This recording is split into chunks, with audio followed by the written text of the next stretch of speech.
ওং শ্রী গণেশায় নমঃ। ওং নমঃ শিবায়। তো বন্ধুরা, আমি আমার এই ভিডিওতে খুবই সংক্ষিপ্ত আলোচনা করতে চলেছি 30শে মার্চ রবিবার, রেবতী নক্ষত্র, শুক্লপক্ষের প্রতিপাদ।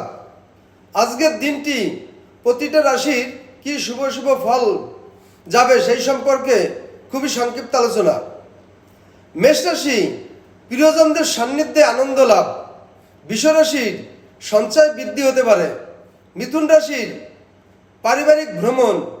কর্কট রাশির পুলিশি ঝামেলা হতে পারে। সিংহ রাশির আত্মীয়দের সাথে দূরত্ব।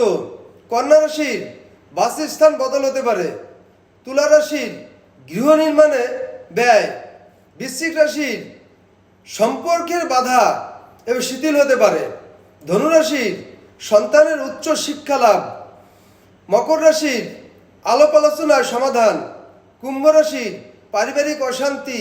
মীন রাশি সর্বকর্মে সাকসেস সফলতা পেতে পারে। তো বন্ধুরা, এই ছিল আমার এই ভিডিওর মূল সংক্ষিপ্ত আলোচনা। নমস্কার।